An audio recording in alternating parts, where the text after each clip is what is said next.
الحمد لله والصلاة والسلام على أشرف رسول الله وعلى آله وصحبه أجمعين أما بعد. ബഹുമാന മിനിങ്ങളെ, നമ്മളെ വേദിയിലിരിക്കുന്ന ബഹുമാനപ്പെട്ട തങ്ങളവർക്ക്, അതുപോലെ ഉലമാക്കൾ ഇവിടെ ഒരുമിച്ച് കൂടിയത് നമ്മുടെ അബ്ദുള്ളച്ച. ഞാൻ ഇതിന് മുമ്പ് ഒരു പ്രാവശ്യം വഅദിന് വന്നപ്പോൾ ഇവരെ കണ്ടിരുന്നു എന്ന് തോന്നുന്നത്. അല്ലാഹു അവിടുത്തെ ഖബർ വെളിച്ചാക്കി കൊടുക്കട്ടെ.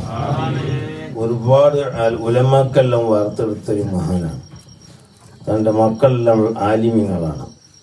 അത് തന്നെ ഈ ഒരുമിച്ച് കൂടാൻ നമുക്ക് ഭാഗ്യം കിട്ടിയത്. ആലിമീങ്ങൾ മക്കൾ ആലിമീങ്ങളായി പോയാൽ അവലദീൻ സ്വാലിഹിൻ യദ്ഉ ലഹു മുഹമ്മദുർ റസൂലുള്ളാഹി അല്ലാഹുവിൻ്റെ റസൂൽ പറഞ്ഞാൽ ദുആരക്കുന്ന ഒരു കുഞ്ഞുണ്ടെങ്കിൽ മരിച്ചവർ ഭാഗ്യവാന്മാരാണ്.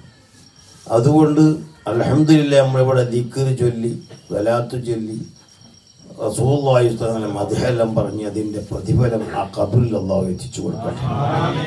എനിക്ക് മരിച്ചവർക്ക് നമുക്ക് ചെയ്യേണ്ടത് സ്വതക്ക, അതുപോലെ ഇങ്ങനെയുള്ള ദിക്റുകൾ, തഹ്ലീലുകൾ, ഖൂലു മഹാസിന മൗതാക്കും, മരിച്ചവരെ നല്ലത് പറയാം. അവർ ചെയ്ത നല്ല നല്ല പ്രവർത്തനങ്ങൾ പറഞ്ഞവരെ മദ് ചെയ്യുക, അവർക്ക് വേണ്ടി സ്വതക്ക ചെയ്യുക, അവർക്ക് ഖുർആൻ ഓതുക, ദിക്ർ ചെയ്യുക, അതെല്ലാം ഫലമുള്ളതാണ്, യാതൊരു സംശയമില്ല. അടുത്ത നാളെ ബറാത്താണ്.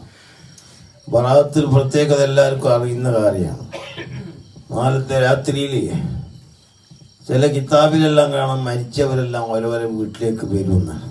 അത് ഹയ്യാണോ കീലയാണോ കാലയാണോ ഏതായാലും ആവട്ടെ, മരിച്ചവരെല്ലാം അവരവരെ വീട്ടിലേക്ക് വരുമ്പോൾ ആ മരിച്ചവരെ പേരിൽ യാസീൻ ഓതുക, അവരെ പേരിൽ ദിക്ർ ചെല്ലുക, സദഖ ചെയ്യുമ്പോൾ അവർക്ക് നല്ല സന്തോഷം ഉണ്ടാവും. പാപ മരിച്ചുപോയത് കരുതണ്ട, അവർ ഇങ്ങനെ കാത്തോണ്ടുണ്ടാവും. മസലുൽ മയ്യത്തിക്ക് മസലുൽ ഖരീഖ്. ഒരു മരിച്ച ആള് മുങ്ങിയ ആളെ പോലെയാണ്. ഒരാൾ മുങ്ങിയിട്ടുണ്ടെങ്കിൽ അയാൾക്ക് നീന്താൻ അറിഞ്ഞില്ലെങ്കിൽ അയാൾ എന്താ പറയാ, എന്നെ ആരാ സലാമത്താക്കണം. അപ്പൊ ഖബറിലുള്ള ആളുകളെ വിളിച്ചു വരെയാണ്.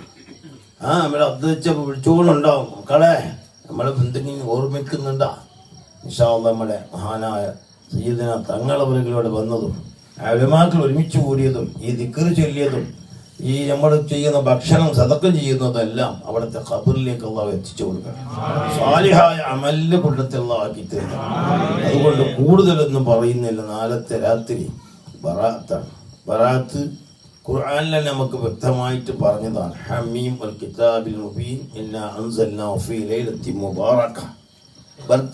ബർക്കത്താക്കപ്പെട്ട രാത്രി ബറാത്ത് രാത്രി എന്നുണ്ട്, ലൈലത്തുൽ ഖദ്ർ എന്നുണ്ട്. ഏതായാലും ആവട്ടെ, പല അഭിപ്രായ പ്രകാരം മഹാന്മാർ പറഞ്ഞു ലൈലത്തുൽ ബറാത്ത് നല്ലൊരു രാത്രിയാണ്.